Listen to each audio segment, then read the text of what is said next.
Welcome back to Project Calm. My name is James. I'm your host. Today we have a super cool guest on the show. Joel, can you give the audience a bit of a background on who you are and what you do, please? So it's kind of a broad question, but I guess as it relates to this conversation, um, I work in medicine. I work as a physician assistant in acute care, and I've been doing that for 11 years. I also work as a health coach, doing functional assessments, helping people create lasting change, giving them some metrics that most medical doctors don't check, and some data for them to make meaningful change. And through that process, I really learned a lot about behavior change, and that's been a real point of focus for me, both for my clients and patients, and then in my own life as well. So, Cool. I know like when it comes to like functional versus like your conventional medicine, it's like looking at the human body with like a different pair of glasses, right? So when you say you give like data that the conventional doctors might miss, what type of data are you talking about? micronutrient assessments. So, looking, if you go to your doctor, you might get a magnesium or a vitamin D drawn. But there are a lot of other micronutrients that are available to test. And also, the testing that I do happens inside of the cell. And that's an important distinction because a lot of blood work you get from your doc is serum. And so they're checking a sample of your blood and looking to see what's floating around in there and using that as a proxy for what's actually happening in the cell, which is what's most important, of course, drives the mitochondria and energy production, that kind of thing. And so the testing that I do for micronutrients is intracellular, use white blood cells. And so, or red blood cells for magnesium. That's one of the only ones that uses red blood cells. And so that's a brief example, but there's gut testing, inflammatory markers, cardiac markers, things that will be covered under insurance probably the next 10 years, I would think, but just aren't quite there yet. And so some of this stuff has been seen as sort of fringe in legacy medical circles, but we're learning more and more, and a lot of it's becoming adapted into practice. You know, the concept of intestinal permeability, for example. When I was in school, if you said leaky gut, you would get like laughed out of the classroom, and now we're realizing, oh, it's a real thing, that happens, and we can actually test some of those markers. So that's a brief example of some of the more advanced testing that's usually not covered by insurance. So. Hmm. What When you say you're testing like inside like the red blood cell or like the white blood cell, are you like looking? I actually just listened to a really cool podcast on it was like a Joe Rogan podcast about like mitochondria testing and Yeah. and since there's just so much information I probably don't even remember most of the podcast, but is this similar to that when you're checking for like the whether or not these cells are functioning properly or what are you testing for inside those cells? Yeah, so basically, inside the cell is where everything happens, right? And so there's a difference between what's happening outside of the cell versus inside of the cell. And the cell membrane matters, the receptors on the cell matter, how easily these substances get into the cell matters. And so when you're actually looking in the cell, then you have a much more detailed look of what's actually happening in your physiology. And so the company, there are various companies that do this, and some will use white blood cells, red blood cells, lymphocytes, which is a type of white blood cell, has a longer half-life. And so they'll actually take the blood work and they'll get intracellular, and sometimes they will actually treat the cell and see how the cell responds. So they'll bathe it in glucose, for example, and see how the cell responds. And so it gives you just a better look at functionally what's happening. And mitochondrial testing is in the cell, right? So those two are probably analogous. Um, this is not, I do have some experience with this. I'm not functional medicine certified. A lot of this has been sort of entrepreneurial. And so my training has been from a lot of volitional self-study. Of course, I have a background of medicine, right, and anatomy, physiology, that kind of stuff. My wife is a naturopathic medical doctor, and she does all of this stuff like 10x. You know, she really gets deep, and I've learned a lot from her. One of my good friends is functional medicine certified, and he works in a functional clinic, and so I have good resources. Um, but in terms of the discrete details, honestly, I have not the best breadth of knowledge there. So We'll need to get your wife on the podcast so we can yeah, train as well. he's incredible, man. Cool, cool. Well, I want to kind of talk more about you. There has to be a reason on why you wanted to kind of give Mind Hack a try. Um, was it, and usually the number one reason why most people do start Mind Hack is just because they have like a lot of racing thoughts, a lot of like anxious thoughts, and that's kind of like what I created Mind Hack for. What led you to wanting to give Mind Hack a try? I mean, pretty much what you said. I have a very active mind, and I didn't know until last year actually that this is what people call ADHD, and I really just thought it was kind of high functioning anxiety, where I had constant noise in my mind. I would have like a song looping in the background while I'm thinking about something I'm supposed to do, while I just have like several layers of things happening in my mind at once. And that created challenges in terms of focus and mental stability, overwhelm, feeling kind of burned out when I wasn't necessarily doing a lot. There was just so much activity in my mind. And so, your product, I've seen a couple of times on like Instagram, that kind of thing. And I just got curious and kind of looked into it some. I looked at your COAs and some of the testing you guys have done, and I was impressed by that. Some of the claims from some of your clients really kind of spoke to me. I was like, man, this is what I'm experiencing. And so that was primarily what led me to give it a shot. The sort of final straw was that I like projects, and I work full time in acute care, ER, urgent care, traditional allopathic medicine, but I have projects as well on the side. And I found that holding multiple balls, I would oftentimes have a negative sort of affect, and I would wake up feeling negative and anxious and just racing thoughts, that kind of thing. And if you start your day that way, every day, it can be pretty challenging to have a healthy, productive morning when you're sort of trying to like get yourself on the right foot. And I Mhm. have what I call software tools, so mental tools to reroute those thoughts. I have a meditation practice as well, which is a little more psycho-spiritual. Mhm. But then in terms of the hardware, like the biology, supplements, that kind of thing, I hadn't tried your supplement, and I was like, man, I wonder if this would make a difference. And it really has. So yeah. Do you have any other hardware tools you'd like to share with the audience? Because I know I truly believe when it comes to mental health, it's never smart to just rely on a single tool. Like you want to have as many mental health tools inside your toolbox. And I always love people sharing their tools because different things work better for different people. I think like the only way to figure out if something works for you is to try things out. So Yeah. what are some of your tools that you always fall back on in those rough mornings? Well, I mean, it's not sexy. It's basic stuff, right? It's sort of the pillars of health. And I studied nutrition in undergrad, human nutrition and exercise and wellness as well. And those habits from 15 years ago um, have stayed with me. And really, some of the most important things for me is adequate nutrition first thing in the morning. I have a tendency because of my mental predisposition to skip breakfast and just get on with my day. And then like around noon, I would eat. And I used to think that was like healthy for, intermittent fasting is what I called it.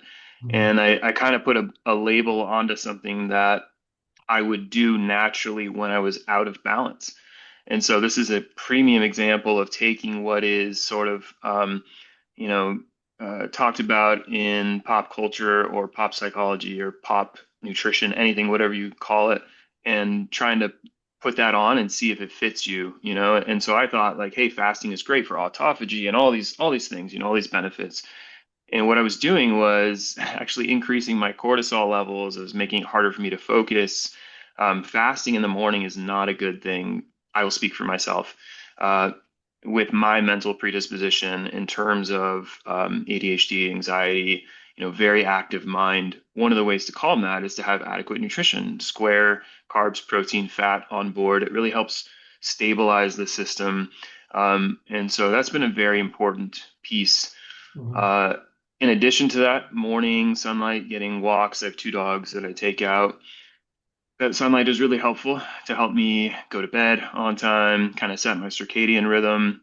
Mhm. Sunlight, I think, is sort of demonized in a way by certain populations, dermatologists, that kind of stuff. I think it's not all dermatologists, but I think it's very important to get a small amount of sunlight each day.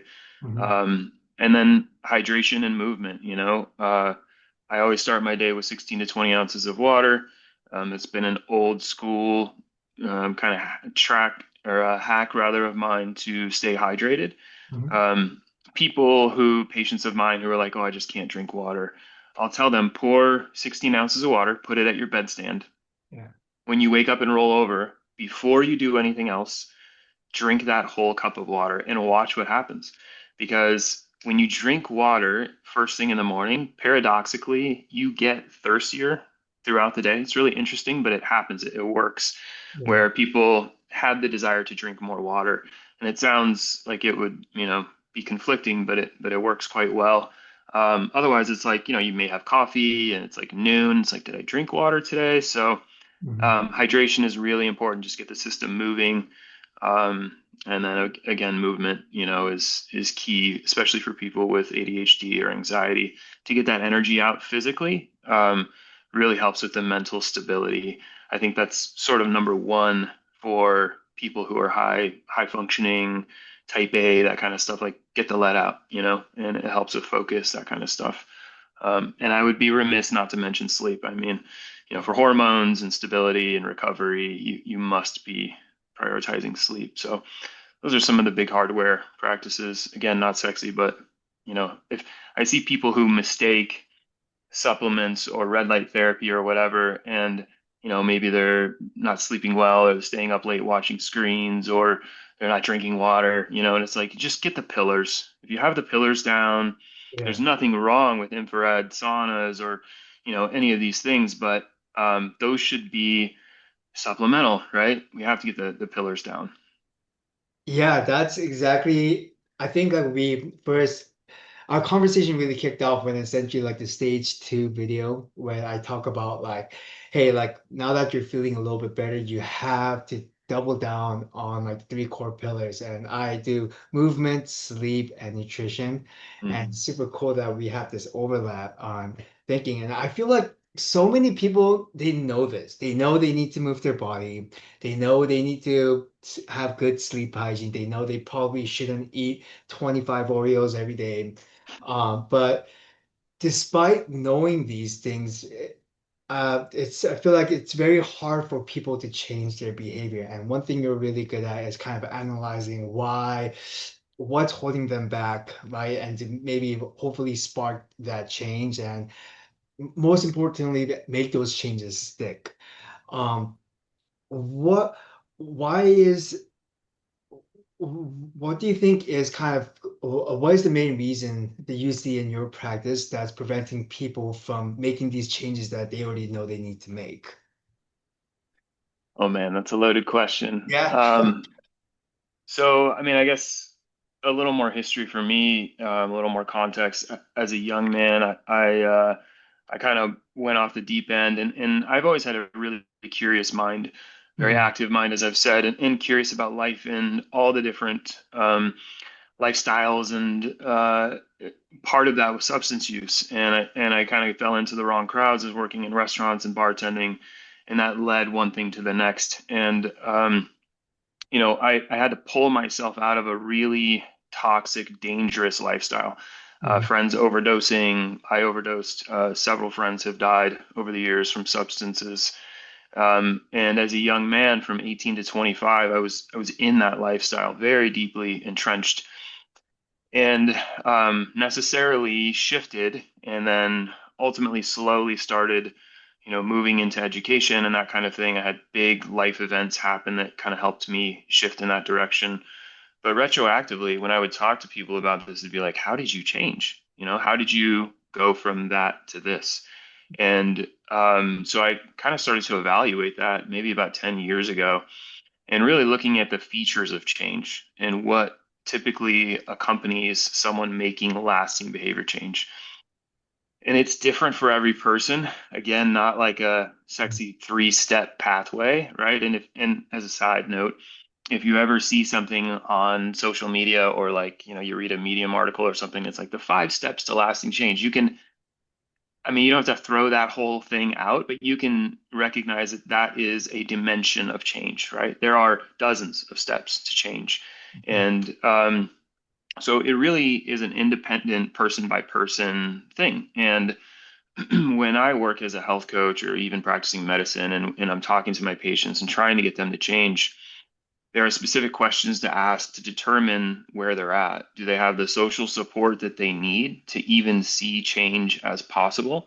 There's something in social psychology called the threat appraisal theory. And it says if you don't have the correct support, change is going to look like a threat to you, and you're not going to see it as a challenge or as possible. But you could still try to apply, atomic habits or the keystone habits or any of these strategies that are circulating in culture, and you're going to fall flat when you try that one dimension because you don't have the support, right, to make that change last. And then you're going to blame yourself and be like, oh, I'm broken. I can't do this. And, the stories that are sort of ubiquitous to a lot of people when we have this negative self-talk. Mhm. And so I think there's an important foundation that's often missing in lasting change, and it's the first sort of pathway in understanding, do you have the support that you need to make this happen? What is your environment doing? Do you live with people who are affecting your life choices? What does your exposure look like to social media? Where do you work? How is your culture affirming your choices? Do you think that change is even possible for you? Do you believe that you can change? Is your identity wrapped up with this particular item that you're trying to change? If you're trying to change something, but you find identification with it, that's going to be a threat. Internally, you're going to have conflict. And Mhm. so you really have to look at things like belief patterns, your why, motivations behind behavior. If people are motivated by, basically fear, but if they don't like something about themselves or there's something negative they're trying to change, that's what I call dirty fuel. And that fuel can motivate change, but you're not going to feel good while you're doing it. And it's not going to get you to a place where you do feel good because the underlying motivation is not clean. It's not clean fuel. And so self-compassion is very important. Looking at the reasons why you're staying the same. There are a lot of good reasons people don't change, and they have to do with your history, your context, your biology.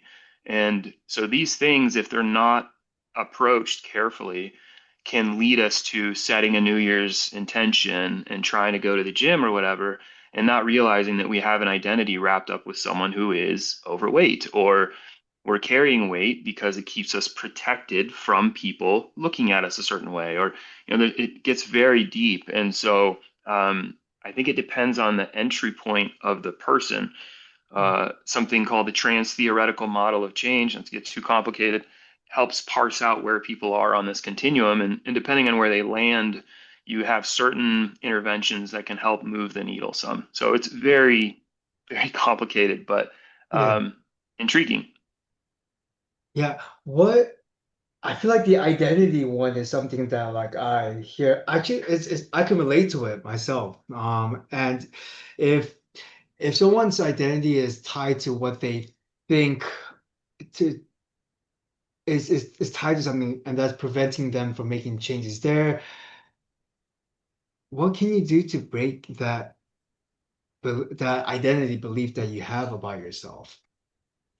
So I actually have something, this has been a big limiter for me. And I developed something on my own just over years of sitting in the morning in meditation and journaling a little bit, and I call it the intentional identity. And it's basically a collection of your core values, elevated states, beliefs about yourself. And these are not, you're not blowing smoke here. You're talking about like, I'm punctual, I am articulate, what I've had to do is remind myself who I am at the start of the day, what my values are, where I'm driving toward Mhm. before I get inundated by all of the external input. So social media, emails, work, that kind of thing. Anchoring in who I am and the positive aspects of who I am that are true. This is not like I'm a millionaire, whatever affirmations. These are what I call affirmations that actually work. And basically, I have a set of core values that change over time. Acceptance has been one of them, agency has been one of them, compassion has been one of them. And basically, I found this loose framework that I titled intentional identity.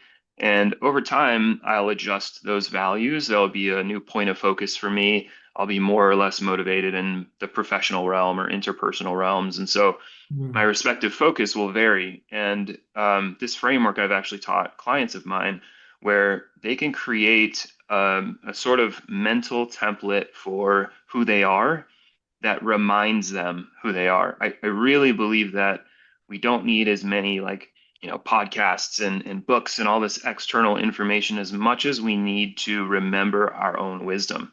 And really that comes from taking inventory. And sometimes this is hard for people. What I will tell them is like, what do your friends say about you? What are the positive things that your friends say? Like, write those down. Mhm. And what feels true to you?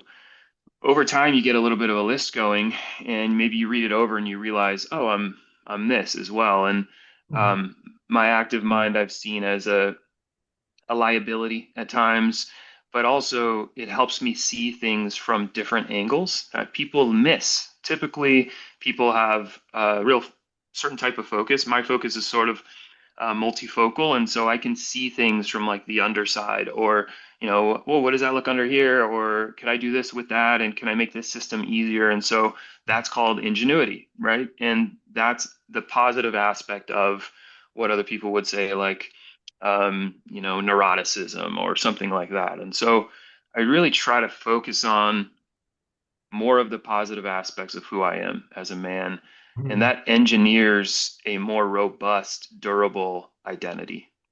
God, should you focus? Because one of the things that I struggle with is that I'm very self-deprecating. I don't think I'm good enough in anything, and that's one of like my anxious thoughts. I have a bajillion of them, but that's one that nags at me. Um, so when I try to think of myself, I'm always painting myself smaller than so when I'm kind of going through this exercise, should my core values be of like who I currently am, um, in the lens that I see myself as, or should I try to put it as the person I want to become? It's both. So, to your point, when you're talking about like viewing yourself in a negative light, Yeah. many, many people do this, especially high achievers. So some people are just not wired to be that way. Some people are more content and just slower. We call that kapha energy in Ayurveda. And that's just like a settled, kind of grounded individual, right? And there's pros and cons to that. But people who are often entrepreneurs, work in medicine, some of these quote unquote culturally esteemed high performers, they have this negative self-talk. And I think it's really important to talk about what is opposite but equally true when you primarily have negative thoughts. And that's why I said, like, neuroticism could be seen as ingenuity, right? And so it's both. It's who am I now in this moment that is positive, that is helpful, that is useful, that is um, unique and beautiful and those sorts of things. And then I also have one of the prompts is I am becoming more. And so I'm becoming more grounded. I'm becoming more stable. I'm becoming more, responsive rather than reactive, those sorts of things. Mhm. And those you can look at and it's not BSing yourself. It's like, I'm even reading this over, I'm becoming more grounded, right? And so I think it's important that you're present tense, but you're also future pacing a little bit and guiding yourself into a direction that you would like to see more of in your life. Okay, that makes sense. And then that's when, because you said that these core values are constantly changing. So like when you become that future version, hopefully hopefully everyone is constantly looking to improve themselves. But okay. Um, what I'm a type of person when I wanted to go through change, I was like, I stopped caring about how I feel about things. I said I'm just gonna do what the James I want to be does, and I will list them out into actions, and I will do the actions this regardless of how I felt. Like I would do it even if I was this year. There was a lot of things that happened in business and in my personal life that actually put me back into like a mild depression, and I haven't like felt this depression in a very long time. I thought I kind of beat it, although you never really beat your mental health, you just kind of learn how to manage it. But it came back in a wave that I haven't felt in a very long time. And during this time I wanted to fall back into my old habits, which was just kind of numb myself with like alcohol or other substances.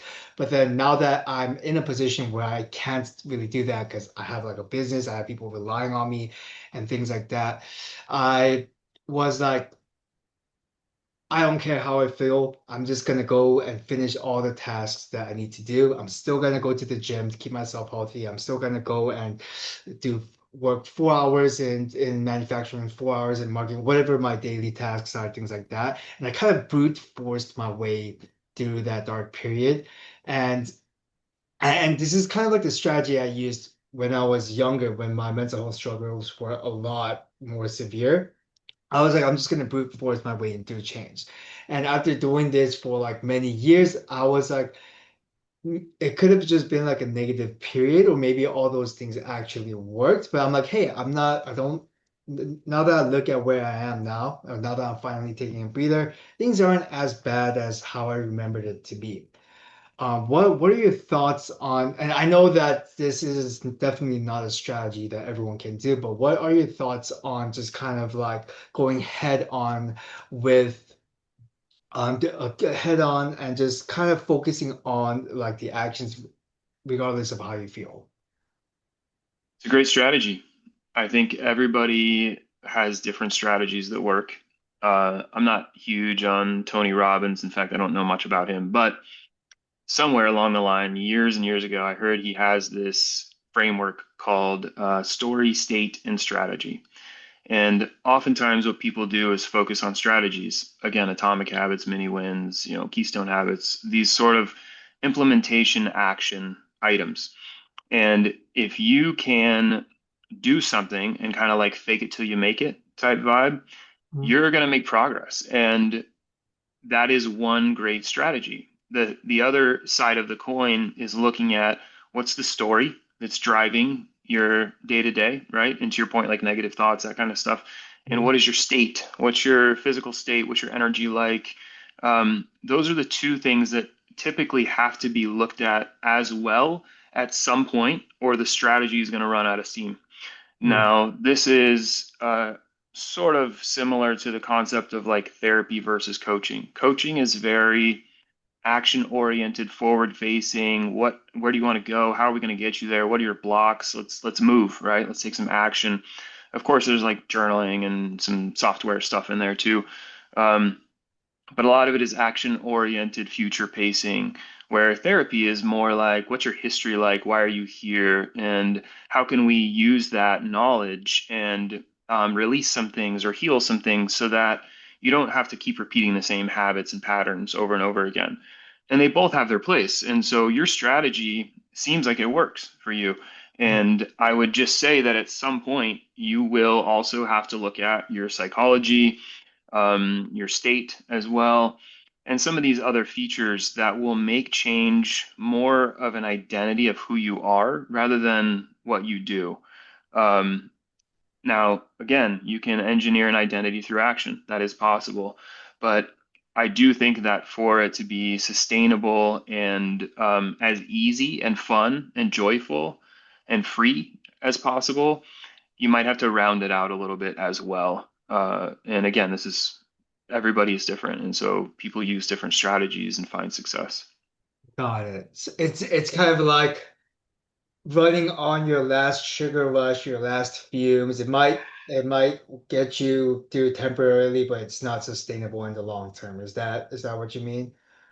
Yes, but it could be sustainable for quite some time. In fact, there are several, let me choose my words carefully. There are at least two major big podcasters who have used fear for fuel Mhm. and have just been like incessantly doing because they don't want a certain outcome, right? And they have gotten very successful. Now, Mhm. what's the quality of their life like? How are they sleeping? What are their social interactions like? How fun are they to be around? How driven are they by more? We don't know, right? But on the surface, you can make a lot of quote unquote progress just using a specific strategy and running with it. Mhm. But I think it's really important if we want to make change happen in a way that feels good and leads us to more peace and joy and play, which kind of is the point. Mhm. Then I think we have to look a little deeper and have a little cleaner fuel so that the output, the outcome is more of what we want rather than less of what we don't. Yeah, make the journey more enjoyable. Because it's going to be painful, and if you can make it as Yeah. enjoyable as it can be, I mean, it only Yeah. helps. Yeah. Um, Pain is guaranteed. yeah, it is. That's true. Whether you change or you don't change it, but it hurts Yeah, either. absolutely. Yeah. 100%. Yeah, you're just choosing your pain, really. And I think that's one of the cool things about agency is, I think there's a phrase that's circulated, I heard from one of my clients, and it's like, choose your hard. And it's like, yeah, staying the same, eating junk food, feeling like garbage, that's hard. Going to the gym, waking up, having the hard conversations, sending the email, that's hard. But you get to choose your hard, right? And that's sort of loosely agency, and I think that's really important.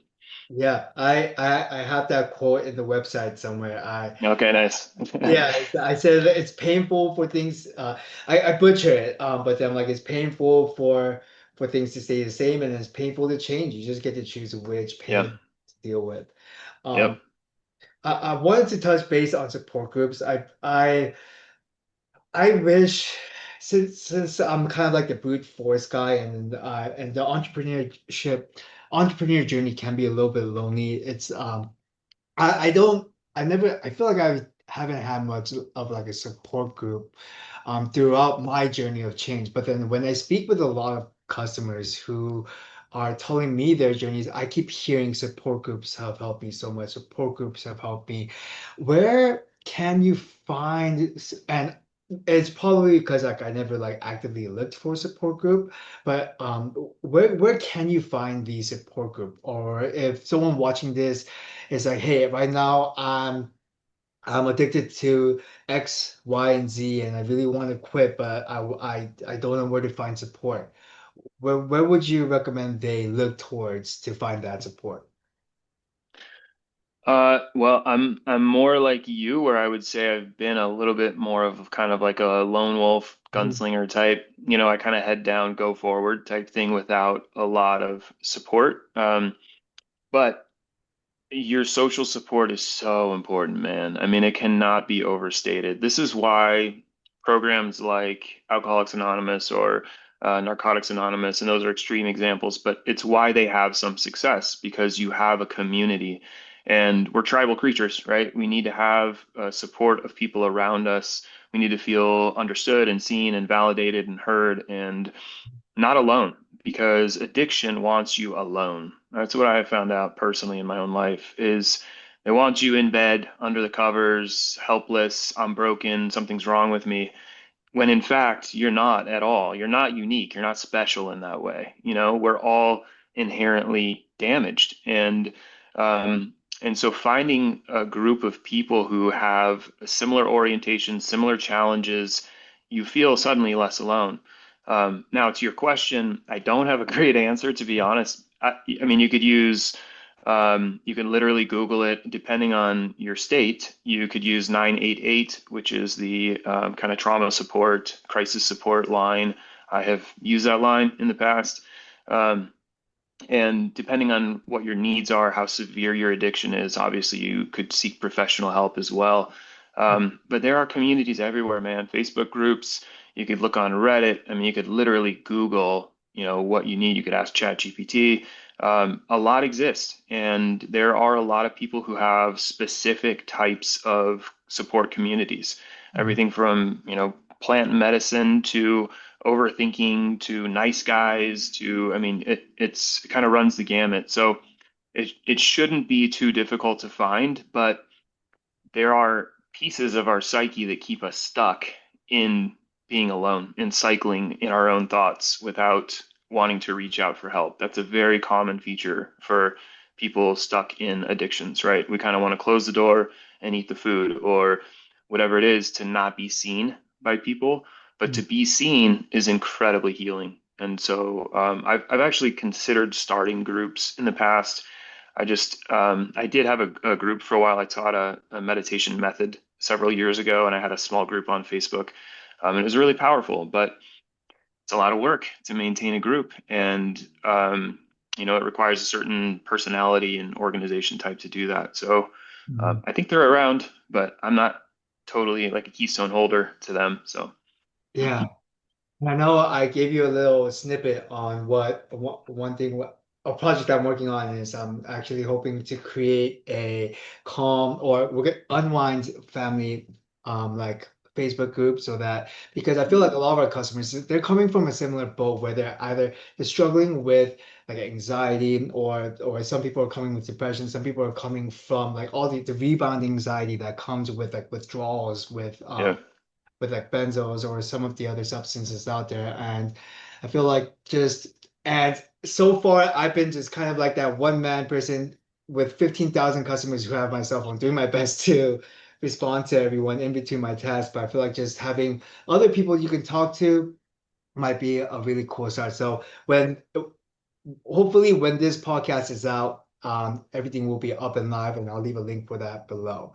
But I wanted to ask you, like, this is going to be a loaded question just because everyone, there's a million different actions in the day that can either hurt or help your mental health. But from your practice, and from your patients, what are some of the most common behaviors or actions that people do in their day-to-day that's probably hurting their mental health, but they don't know that this is hurting their mental health?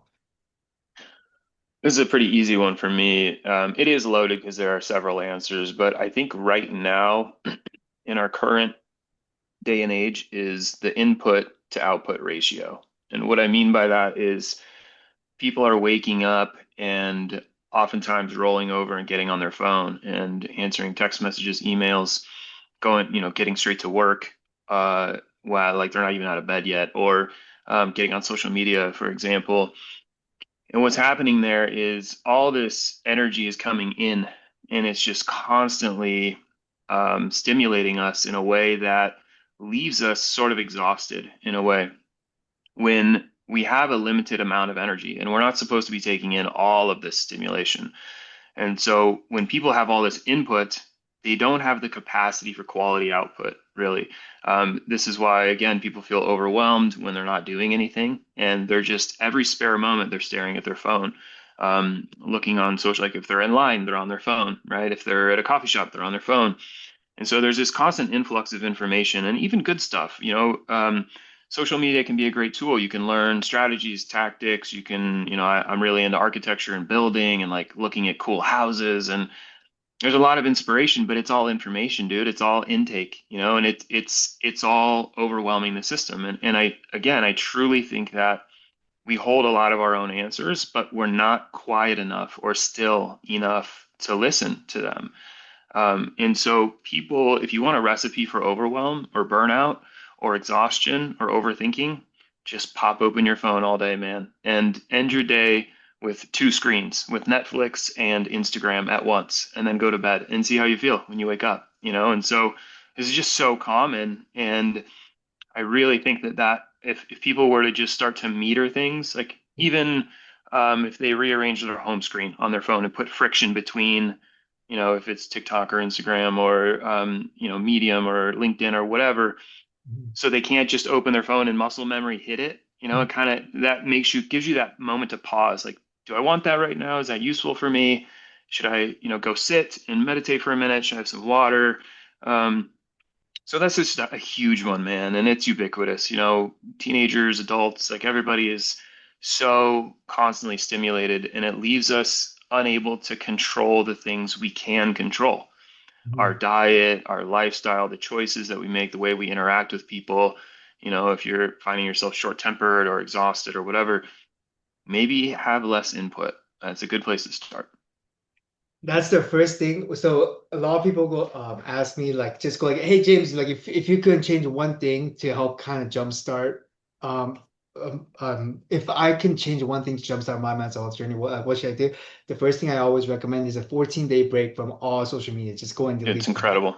And so far, like, it's not just like, first off, you get so much of your time back in the day. And with that time, you can do so many different things. You can talk to a family member or friends. You can go for a walk, pet a dog, revisit old hobbies, all these other things that might actually make you happier. But on top of that, your sleep improves because your brain isn't just constantly like firing all these things that you're not woken up in the middle of the night with like your body in fight or flight because the hyperactivity goes down. And I go like, yeah, just a 14-day social media break. I think that's one of like the most killer moves that I've seen that work time and time whenever with different people from different backgrounds, regardless of like where their starting point is. Um, Yeah. and you mentioned there's like an input to output ratio. What are some of the things that people can do to increase their output? Yeah, I mean, so I actually wrote a newsletter about this, and kind of step one is less input so that you have more capacity to make healthy choices. Mhm. But a lot of people who have super high input then have super high output as well. Like they're manic doers, right? Like the grind set type people, super high achiever. They're either taking in information or putting out information. Like they're constantly just recycling, and then they truly are exhausted at the end of the day. And you can work that way, you can perform that way. But again, what's the cost, you know? And to your point, what's your sleep like? And how peaceful are you? How fun are you to be around? Those kinds of things. And so the input output ratio is important, but specifically the space between is what is most important. And you're not taking anything in, you're not putting anything out, you're just being, you're just still. And I know this is very like you know, Eastern, you know, just be type stuff, but that's really where the sweet spot is, man, is to be able to have moments of lucidity and clarity. I find that when I don't take in a lot of information, my memory is better. I remember things that I was supposed to do that I forgot. I articulate myself better. I have better focus and concentration. I feel like I can file away memories more and kind of put them in their respective places and have more of a clean slate. Sensory deprivation tanks are great for this if you want to kind of go extreme on that end. That's been a very useful tool for me. But literally, just making space to be quiet and to not do anything. And you'll find it's uncomfortable, but a lot of good things will come from that. You'll get to know yourself better. You will generate your own wisdom. You'll remember things that have worked for you in the past. You'll find your own pathways, really. And truly, I think that's where the sweet spot is. You don't learn about presence through a podcast on presence, right? I mean, I suppose you could take in information on it, but you don't metabolize and assimilate that information until you've lived it. And so the experience of presence and joy are in the experience. They're not in learning about the experience. And so I really think that making meaningful time of the space in between of taking in information or doing things, it can be challenging. It's like a muscle that you don't typically flex, and people find discomfort there because sometimes that negative stuff will pop up too. But that's just such an important way to process and really be who you are rather than who you're programmed to be by all this input. I'm gonna start practicing that because when you were saying when you were saying this, I'm like, dude, that's me because like I do a 10-minute meditation as soon as I wake up. But from that 10-minute meditation for the next 16 hours, I'm either Hmm. working, I'm listening to a podcast while I'm Yeah. walking, Hmm. or I'm like doing this, doing that, right until the last 30 minutes where I'm still inputting information because I'm reading a book, but I like I'm just it's my whole life is just like alarms and bings and chimes and like so I have you tried a sensory deprivation tank before or has Yeah, yeah. So that's actually a tool that I have found really, really useful. As I was alluding to last year, I went and actually saw a psychiatric provider, and I was explaining my anxiety to him, and he's like, "This doesn't sound like anxiety. This sounds like..." He's like, "Take this questionnaire," and I'm like the 97th percentile or something for ADHD, and I was blown away because I learned about this in school, but kind of glazed over it. And ADHD is very like, I don't know, kind of everywhere right now. Everybody's got ADHD, right? And so and I also don't like titles. I don't want to identify myself, put myself in a box, right? But I realized that I was using a lot of tools already naturally that are recommended for people with ADHD. And one of these tools are sensory deprivation tanks. And how familiar are you with those? I just know what they are from like YouTube videos. So Okay. yeah, All right. but you tell me more about them. So so for context, I've logged like 200 plus hours in sensory deprivation tanks, and it's usually an hour at a time. I've done up to 3 hours in a tank, and essentially there are two main styles. One that's most popular is like a big kind of clamshell that you get into, and then there's another that's actually like a small room that you open the door to, almost like a submarine door. You get in and close it behind you. The idea is that the pod is heated to your ambient temperature, and you're floating in 1,000 pounds of Epsom salts in water. And so you're very buoyant, and the water is heated to your ambient temperature as well. You can have music in there if you'd like. You can Bluetooth music in. You can use, a lot of times they'll have like a, blue or purple colored light that you can leave on if you want in there. You can crack the door open if you're kind of claustrophobic or you're not into having totally enclosed space. I personally just turn the light off. I don't use music. It's totally silent. And that has been an incredible tool for my mental health for certain. It's a total pattern interrupt. So you don't have any information to take in. Your senses are completely closed down. And so you get this association and connection with your physical body and with more of the spiritual world, however that looks for you. You become very aware of your heart beating and your breathing. Your body sort of loses its form beyond those sensations, and it's pitch black. And so sometimes I will see approximations of like ethereal colors, sometimes blue, purples, that kind of stuff. It's nothing like fractals or psychedelic type stuff, but you can sometimes visualize things in the pitch black. And I often find that the first maybe 20, 30 minutes or so is kind of organizing my mind in a way. Like I was saying earlier, it's almost like taking the week's experiences and filing it all away. And then I have this experience of like getting ideas, really great ideas, or remembering things that I had like forgotten about. And it's just this way for the mind to breathe a little bit and to have zero input. And I often come out of those tanks uh, in a completely different state. And I'll grab my phone and start writing real quickly, trying to remember things that I came up with in there.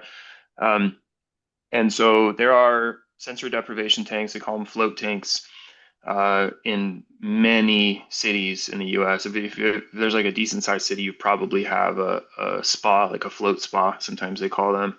And it's usually membership based. You can pay, for one float if you want. And then yeah, you can utilize. I typically will go once a week or thereabouts, depending on my schedule and travel, that kind of stuff. So that's the. Does that help answer your question?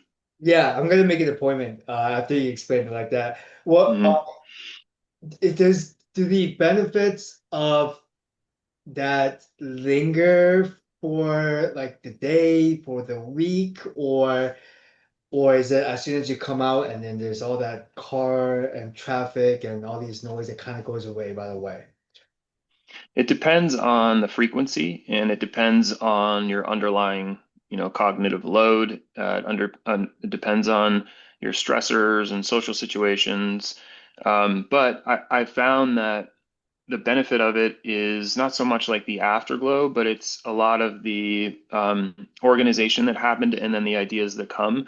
It Yeah. sort of helps me orient my week and my direction a little bit. And some of my coolest ideas I've come up with in there. And I will vet them sometimes, like, is this a good idea? I'll write it down. A couple days later, check it out again and be like, is this still a practical, pragmatic thing for me to do? But so those types of benefits that are harder to kind of pin down are cumulative. It's almost like meditation or eating well. You don't get up from meditation and you're awakened, right? Or you don't eat a healthy meal and like you've lost 10 pounds. Yeah. It's this cumulative sort of trickle down effect into my life that is noticeable and I can sense when I need to float, you know. Yeah. I think it will be a feature of my life experience indefinitely. I mean, I don't want to put any hard and fast rules on that. I might move somewhere where they don't exist, but as long as I can, I will be utilizing them. So yeah.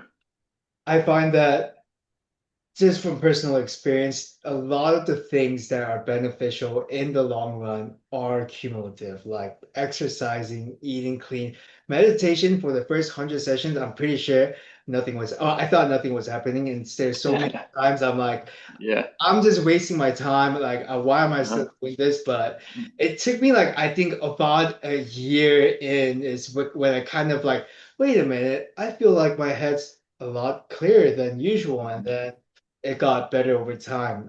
But yeah, I find like a lot of the things that have cumulative benefits are the good ones. And when something works too quickly, too fast, for example, Xanax, I have a bone to pick with Xanax because it ruined a few years of my lives. Mm, It's, I mean, there might be some things out there that work really quickly, but I feel like there should be like a red flag. Like yeah.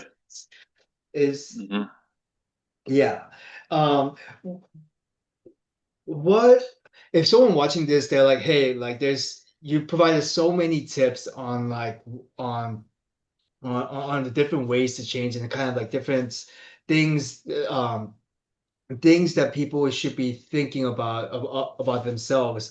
But but there's just like a lot of information. Now, if after watching this, someone goes like, hey, I want to change, what are the exact steps I should be taking right after this video and so that I can start on my journey towards change, what would those steps be? Oh, that's a rough one, but I mean, one general recommendation is experimentation because we can always find more methods or routes or strategies to change, right? And I could list several of them, but it's going to be different from person to person. Maybe someone has just like teetering on the edge and they just need a little nudge. They just need to take the step and then it clicks, right? Um, there are three sort of phases of change as I approximate them.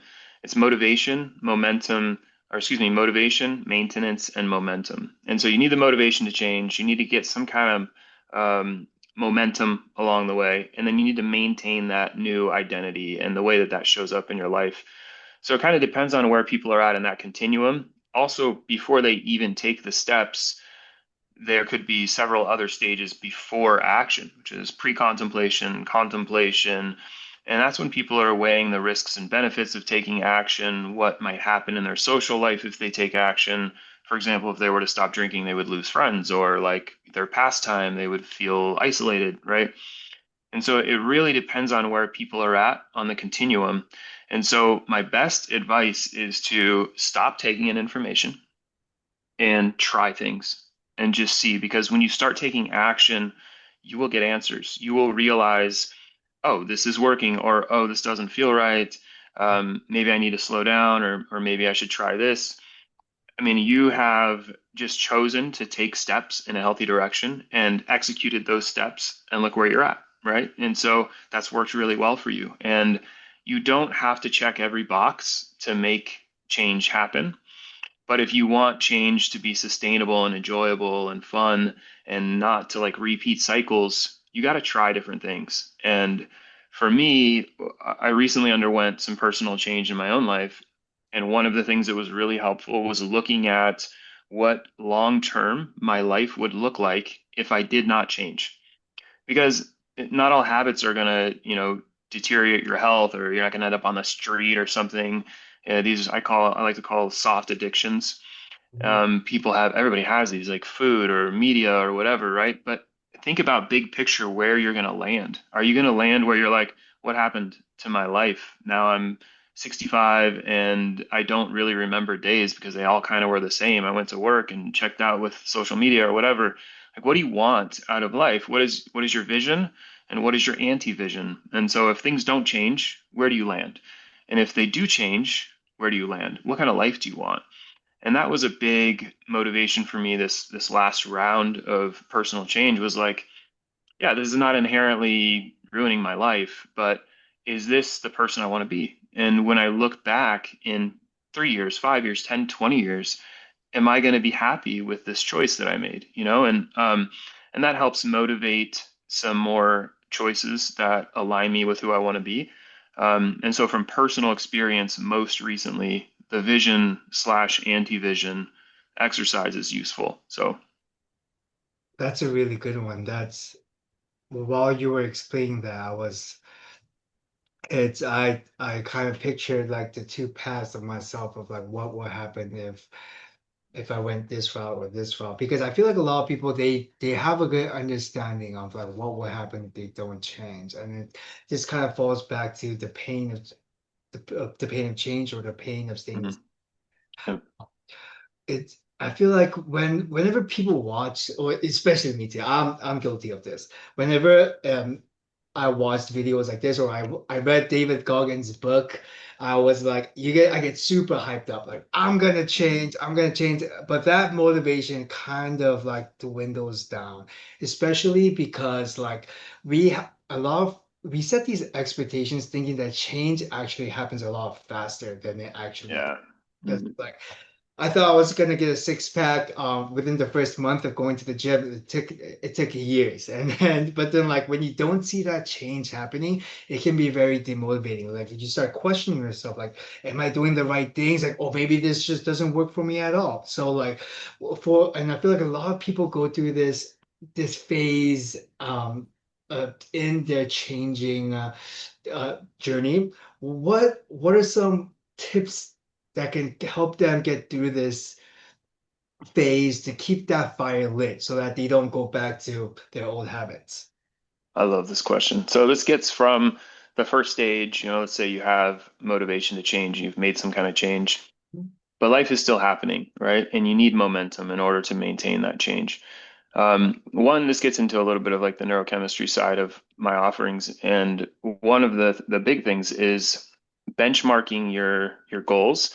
Something called internal reward schedules. If you're familiar, it's utilizing dopamine and serotonin to keep you motivated to move in a particular direction. And the dopamine is something that's like externally oriented. You're driving towards something, right? A lot of people think that like the goal has to be achieved for you to get dopamine, and dopamine actually you get along the way. And if you set little benchmarks that you can achieve and you celebrate those benchmarks, that's called an internal reward schedule. And so what this looks like practically is setting smaller, more measurable goals, even daily goals. I'm going to write so many words, or I'm going to walk so many steps, or whatever it might be. And then either journaling about them and expressing gratitude to yourself for doing that, or talking about them with a loved one. Hey, I did this, I did that. What happens is you get serotonin from things that are intrinsic, things you've done and accomplished. And that serotonin comes along and you feel good. There's another molecule called acetylcholine that comes along and it stamps that neural connection and makes it like, hey, this is important. We need to remember this. And that helps intrinsically drive motivation a little bit more rather than extrinsic motivation like, YouTube videos or books or caffeine or whatever. So if you have that intrinsic motivator, you really are in good shape. And so that's a great tool. Also, though, a lot of times there are two more M's. There's the micro and macro worlds. And I think a lot of people think a lot about their micro world, my thoughts, my feelings, my resolve, what I'm going to do, my behaviors, me. And they don't think about the macro world, which is, again, where do you work? Who do you live with? What are the influences on your life that you're having to fight against to maintain this change? And if you can engineer an environment in any way to be favorable for your change, that really helps get over that motivation to momentum hump. And a lot of this stuff I think we kind of forget about, and we try to just sort of white knuckle our way through. And you have a limited amount of willpower. Ego depletion is a concept in the psychological literature. It's sort of debated, but it's a concept that you don't have the same amount of willpower all day. Like you wake up and you have a certain amount and you deplete it throughout the day. And so recognizing that, hey, my environments, especially at night or after work, need to be conducive to this new behavior will help that stick more. And so the internal reward schedules and the environment engineering are two tools that I often use to help clients get from like the motivation stage into the momentum stage. Celebrating the small. So just to break this down. So if there's like a big goal, breaking it down into smaller goals that you can celebrate along the way. And I really like when you said like sharing your celebrating and sharing your wins with like someone else. I I never thought that that actually helped me, but then now that I like kind of like think back retrospectively, like whenever I hit like uh, when we went from making our first $10 day to our first $100 day, I would like told all my friends, I'm like, hey, Hmm. you guys won't believe it. We just made $100, but I'm like, now that I think back, I'm like, oh, those moments actually felt so good. And but I never realized that these things were actually keeping me motivated. So I'm definitely gonna take that point. And one of the things I used to do when I'm cutting is I love Oreos. So earlier I mentioned Oreos because I just love Oreos. I don't know what's wrong with me, but whenever I'm cutting, I will always make calories so that if I hit all my macros and micros, like my diet for the day, I would have a Oreo at the end of the day. And this will kind of tell me like, oh, I did a good job, and I get like a sweet treat at the end. And things like small things like that, or having like a cheat meal at the end of the week that's not going to destroy the whole week's progress, but still tastes really good, really keeps you like keeps that momentum going. Just like 100%. yeah. Yeah, I mean, there's kind of a meta picture to look at. I'll speak to what you were saying first, but other ways to do this, I mean, the Oreo is a great example of this. Habit trackers can be helpful too, where you get to check the box or like put the sticker on or whatever. It's like you feel good about that, right? And it kind of keeps you intrinsically motivated in a way. But the meta picture here to think about that a lot of people don't talk about because it's not fun is that change happens in cycles. It is not linear, man. And we are products of nature. We're natural animals, and nature has seasons, and we have seasons too. And so change does not happen in a nice, neat package with a bow on it that just keeps getting bigger and bigger and, is perfect. There are times when you literally will be going backwards. You will fall back into old habits and these sorts of things. And that's okay. It's not only not bad. That's actually useful. It's okay and it should be normalized.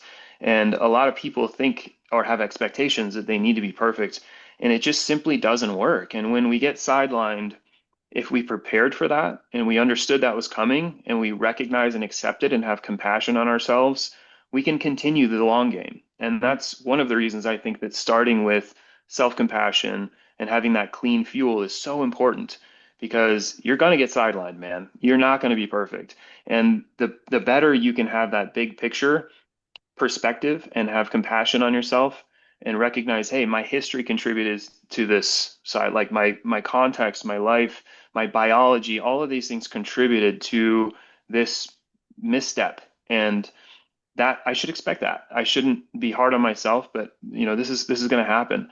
And so I think having that big picture is really, really important as well, and perhaps more important for overarching motivation down the line. Yeah, it's definitely like myself included. It's when there's like 10 things we need to do and we hit like eight of them, like we focus on the two that we Mhm. didn't do, and you just like, darn it, you look at you messing up again. But like I saw this really cool like video demonstration of like someone saying like if you have a cup of water and you spill a little bit of water, do you just go and go like, well, I spilled it, so I'm just gonna spill the whole cup? Mm. No, you just go and clean up the two, clean up those few drops, and you continue drinking from that water cup. And when you were saying that, that video just replayed in my mind, and uh, I wanted to ask you about self compassion. What I feel like that's might be very difficult for a lot of people out there. What are some ways someone could have can build self-compassion? 'Cause it's not, I don't think it's something that you have or you don't have, but happens on the Mhm. spectrum. So how can you build self-compassion? Well, I think there are different ways to do this, but really to take an external look at your life, take inventory of where you've been and where you are now. So many of us are so forward facing, especially people who are high achievers and very active minds. We just see what's next and we just see what we need to do. And we don't give ourselves the credit or the compassion that we should for where we've been in the past. And that's the whole point is to enjoy what you're doing, and if you don't have compassion on yourself, then you're going to just keep driving and wear yourself into the ground. And so therapy is great for this. Good friends, loved ones, people who will remind you of where you've been, what you've overcome, what you've done in the past. What was a huge deal to you in undergrad is probably not a huge deal to you now. But looking back and saying, like, man, I overcame that, overcame this. This is a hardship that I've experienced that I've grown through. This is the way I was raised. Looking at things from a distance and panning out a little bit provides more compassion. And really, compassion is almost a byproduct of perspective. And compassion sometimes can be seen as like, kind of woo woo or like ushy gushy, and it's not. It's a necessary component to lasting change because we're either motivated by fear or love when it all comes down to it. And if we're able to look at ourselves and be like, you know what? I love you. You're doing the best you can with what you have and where you've been, and I'm proud of you. And those sorts of things, that's how compassion is generated. And so, taking a step back, relying on confidants, having a journaling practice, rereading, writing, taking an inventory at end of the year. It's a very good time for that. What did I do this year? Where was I? What was I struggling with? Where am I at now? Those sort of reflective processes can help generate meaningful compassion. Yeah. I feel like a lot of the answers comes from like within. It's like these answers don't come from outside. It's like for you to for I feel like you if after watching this video, the first thing like the first step someone should take is should just take a seat, just have like a pen and paper, and just kind of reflect and like understand yourself a lot more. Because right now, I feel like people we don't really have that time to just kind of like think. I guess just like think in general because we're just constantly looking for ways to be distracted, and it's uh, because we don't have these times to reflect. It can be very difficult to to have self-compassion. It can be very difficult to kind of understand where you are at, where you want to be in, and just kind of like because you have to have you have to know where your starting point is for you to have change. And I feel like many people just don't even know where they are. You're just kind of like floating in this sea of information and all this notifications and things like that. Yeah, I mean, less is more for sure. And I think for the general public, people who may be watching this, um, perhaps if they're watching this, they are inclined to, grow and to change and learn. And those are all beautiful. That doesn't come from watching a podcast, though. That comes from inside. And I should rephrase that. It can come from watching a podcast, but again, the most potent fuel comes from inside, like you said, and I truly think our real gift to the world is our lived wisdom. And a lot of people you can sense when they're spitting things out, they have not lived that. They don't know that. It hasn't been a feature of their consciousness or their identity. And when someone speaks from wisdom, you can sense it. And so the closer we can get to understanding and isolating our own lived experience and really articulating that for ourselves, number one, but then also to share with other people, that's where the money's at. And yeah, I love it. Is there Is there another, like any final tips for, so I like to end these podcasts with like three speed round questions just to throw you a yeah. curveball. But before we get to those questions, are there any like final tips that I may have missed or that someone watching this might want to know before they go and embark on their journey towards change? Well, something came up when we were talking. I almost led into it on my last little monologue, and I held back. But since you're asking, I'll bring it up. It's new for me, and it's not something I have a lot of experience with, and it sounds kind of cringe. But what I've found to be very effective as it relates to personal change and compassion, specifically self-compassion, is looking at myself in the mirror and telling myself that I love myself and that I'm on my own team and I'm proud of myself. Something about that has viscerally shifted my life experience. It was not something I saw on a podcast. I mean, I'm sure I did at some point years ago, but it wasn't like a recent, hey, I should try this technique. I was just looking in the mirror and I was really having a rough day and I was feeling like end of my rope type situation. I just looked at myself in the mirror. Usually when I look in the mirror, I see my imperfections. My eyes go straight to the things I want to change or like I need to be bigger, whatever. It depends on if I'm my shirt on or shirt off or if I'm at work. I'm not present when I'm washing my hands. You know what I mean? And I just for some reason looked up and looked at myself and just spoke those things out loud. And it was a super emotional moment and it felt really powerful for me.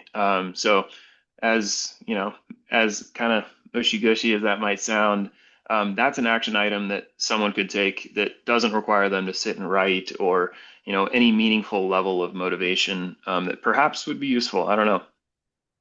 Yeah. Was it like on the first time you tried it, you kind of felt the difference, or was this, or you Yeah. had to practice? Yeah. I've only actually done it maybe three times in the Okay. past, I would say 6 months or so. I had a trying 2025 Mhm. for a few different reasons. And around August, things got pretty heavy for me. Yeah. And yeah, I don't even know where it came from. I was just washing my hands right here in the guest bathroom and looked up and told myself those things and it just felt incredible. I mean, I got emotional and a couple times since then, again in moments of some challenge, I found myself sort of just real quickly reminding myself, it's like if I had a buddy who was going through what I'm going through, man, I would love that guy so much and affirm him and validate him and support him. So why shouldn't I do that for myself? I really should be on my own team. So I'm going to take that one. I really like that one. you have to report back. I think it's pretty solid. I'll be Yeah. curious to hear how it goes. Yeah. I definitely will. I'll keep you posted on that. Um, cool. Well, going into the first question, if you can give your younger self a piece of advice who's just about to get started on his mental health journey, what would it be? Just keep going. Yeah, I mean there were times in my mental health journey that were very dark. I've had some life experiences that a lot of people will never have, and that's probably for the best. I think a lot of people maybe wouldn't have made it out. Um, and so there were moments that got pretty dark, and really one of the only comforting things I would be able to hold on to was knowing that, and my younger self didn't know this, knowing that everything is impermanent. Nothing lasts forever. So just keep going, and tomorrow's going to be a new day. Great piece of advice. Um, Thanks. if you, what's something that's on your bucket list that you've always wanted to do, but you just haven't had a chance to do yet? Hmm. There are a couple things. I mean, physically, I've wanted to do canyoneering, and I haven't gotten into that. I've done some climbing, but haven't done canyoneering. And there are a couple of places I would like to visit that I haven't visited. So Japan, Croatia, those are a couple. So I went to Japan 2 years ago. I would say one of my most favorite countries I've ever visited. yeah. And for canyoning, is that like, okay, can you explain to me what that is? Yeah, so basically you're on a rope. It's sort of like Yeah, rock climbing outdoors, but what you essentially do is start at the top of a cliff or an overhang or a canyon and you rappel down it. always. And there are different circumstances. Sometimes you rappel into water, you need a wetsuit, that kind of thing. Sometimes you actually climb back out. It sort of depends on the context and if it's a dry canyon or a wet canyon. I really love being outdoors and I love hiking and rock climbing, that sort of thing. It evokes a sense of presence, especially when you're holding onto a rock and you're high up in the air that nothing else will quite evoke for me personally. I'm sure there are other things, skydiving, that kind of stuff, but the canyoneering is just I've classically had a fear of heights and tight spaces, and so I've tried to kind of um, flex into those discomfort, aspects a little bit. And I have a good friend who does canyoneering, and so we're trying to get out there. So yeah, that's what comes to mind. Nice. Cool. Yeah. Um, I believe like the hardest part about change is it's just two things. One is just like guidance. A lot of people don't know what to do. There's just like a million different things telling them to do a million different people telling them to do a million different things. And the second thing is accountability. Especially Mm. this is why I think when you mentioned that the support groups help a lot, it that takes out one of the two things that makes change so difficult. Uh, or what the reason why I thought change was so difficult. If someone watching wants to work with you, where can they find you? Oh, that's a good question. I do have a website. It's biomeveda.com. And I guess we could spell that out in the show notes maybe. Yeah, Um, and there's an email link there that they can reach me at. Um, and that would probably be the best place. I kind of have closed down a lot of the social media type offerings in I'm doing more clinical work these days. I just wrote a paper on a breathing method and doing a little bit of research, that kind of stuff. But my website's still active and people can still reach me on there. I think it still has some of my health coaching offerings up as well. So, yeah, well, Joel, I really appreciate you for taking the time to hop on and just share so much wisdom. And like some of these things I'm going to be like putting into practice as soon as we're done with the call. And love it. yeah, but for everyone else, I really appreciate you guys for watching. If you guys have any questions for Joel, feel free to leave a comment down below or send him an email. I'll do my best to bug him and get some answers for you guys. Yeah, but that's it. Appreciate you all. Have a healthy and happy day. Peace.